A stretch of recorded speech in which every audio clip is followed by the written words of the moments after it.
Listen up. People are getting pretty rowdy in here lately, so I'm warning you in advance. Any funny business and I'll have the YouTube sheriff escort you from the video. And that includes you, Sheila. Alright, that's it, Sheila. You're out of here. Now, how do I get in touch with that guy? Okay, this is a package that I received from Adam Sawicki of ASO Opal. We're going to have an unboxing. Now, you can see that I've redacted parts of this. We don't want sensitive information to get out.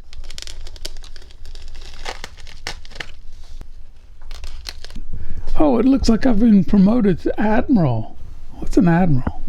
This is 7.3 ounces. 7.3 ounces is 1,200 carats. That's a lot of opal. Wow, we're going to have to take a good look at this. I guess that's why we're here, right?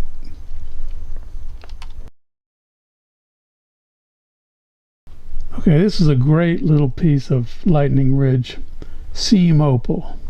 The opal layer is actually fairly thick, like almost 2 millimeters. It gets a little thinner on this side. If you look at it with the torch, you can see that it's an intact layer. The color is very close to the surface on this stone, so I'm grinding very carefully with the 600 wheel. Yes, the color bar does appear to be somewhat thick, but you still have to be careful because you're right on that color.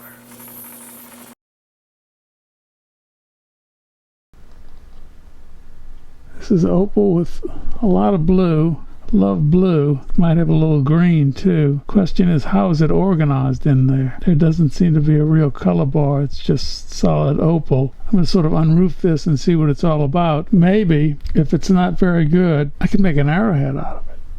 It's really borderline size for an arrowhead, but it's possible. Here I'm grinding down to see how much color this stone has. From the surface, I suspected that it was only a little bit of color comparatively. My goal is to put a dome on the surface. I think that most opal cutters would be shooting for an arrowhead at this point. But do they even have arrowheads in Australia? Of course they do. Well, maybe. Well, if they don't, they haven't looked very much because Native Americans were everywhere back in the day. Well, I've got the cabochon.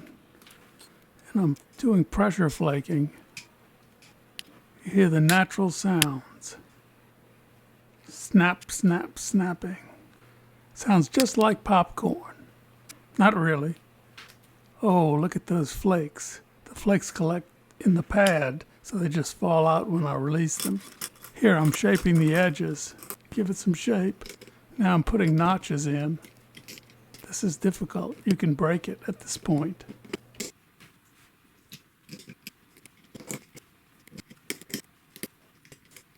Now there's a serviceable point that any Native American Australian would love.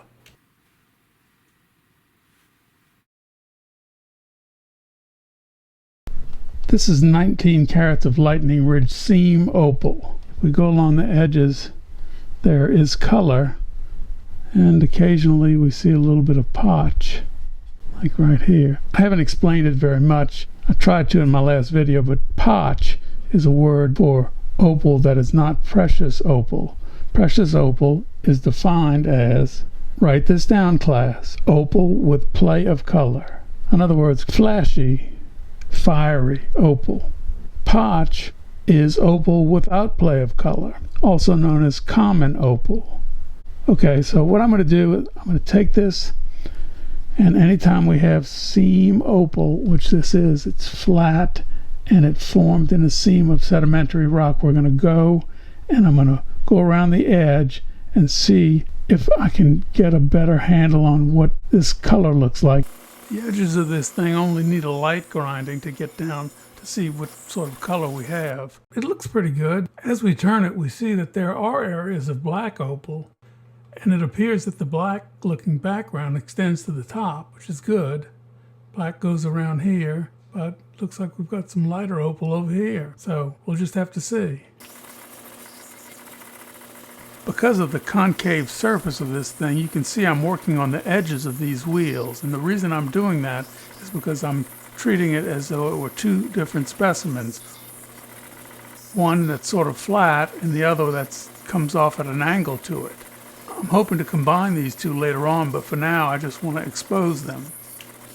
By the way, you have to be very careful when working at the edge of a wheel because it will dig into the stone very deeply if you're not careful. Okay, here's our stone. We were able to get a lot of the sand off this side and some of it off this side. The reason I was grinding this side separately from this one is because this is at a slight angle. You can see the dip. And so that's at this angle and that's flat. So whether I'll be able to link this up to this, it depends on the thickness of both layers. We certainly don't want to compromise one of them for the other one. This side looks like it's got some black, and this side, well, it may have black also. That little line of black is there, and you can see we're already down as deep as we need to be, almost there. I'll go a little further on both sides at the angles and we'll see where we get. So far so good. A lot of this black seam opal is very, very fragile and the color is near the surface, so I have to use a very light wheel like the 600 wheel. Normally I'd be working on the 220, but I'm going very carefully and trying to get that contour because this will ultimately end up concave and perfect if I do it right. We're not out of the woods yet. We need to get down to there and down to there. That's the existing surface. Over here, there's a little bit left as well. But boy, look at that color. And you saw me using the wheel like this because the wheel, the outside part of the wheel fits the curvature of this whole thing. Those are the areas that we need to get to. Once we get through those and smooth those, then we can polish it and decide if we want to shape it at all. I rarely use the 600 Nova wheel, but this is one case in which it's absolutely necessary. The metal wheel is 8 inches in diameter, which will not allow me to get down and make the surface concave. The Nova wheel is only 7 5/8 inches, which will allow me to get deeper and make a smooth surface with less risk of grinding too deeply. I really don't want to use this 600 wheel for very long because I might get too deep, so I'm going to have to move to the 1200. This will take off material very slowly and there will be little risk of going too deeply. Now this arrowhead came out really nice, and you may say this would look a lot better as a cabochon, but, and I mean this in the nicest possible way, you'd be wrong. Our small cabochon has fantastic color. It's beautiful green, blue, and some purple. It's very, very bright, but there's still work that I have to do on this actually. This is not a finished stone, but just showing you what great potential this material has. It's really beautiful. This is 15.61 carats of Lightning Ridge seam opal. Beautiful color, very dark background. I like the various patterns that we see in this, including this almost rainbow looking thing down here.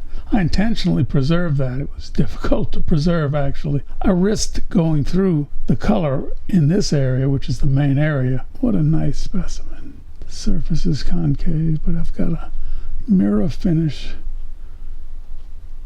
with cerium oxide, and I'm very happy with this.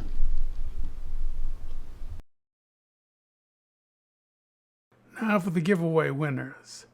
The 6.60 carat dark base meant-to-be opal winner is Aida.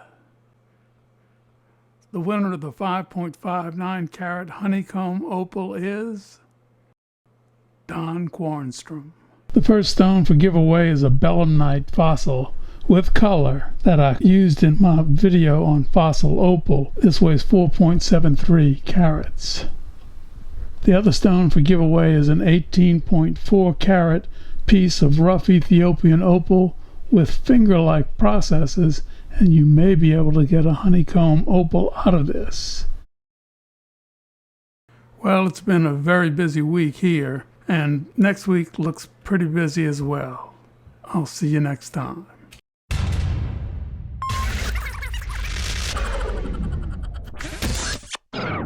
I met Adam Sawicki last year at his booth in Tucson. I was particularly interested in his material because in my experience, black opal rough is very hard to come by. ASO Opals is a big operation, bigger and apparently cheaper than some of the better known black opal sellers. This is his contact information. He prefers text messages and emails.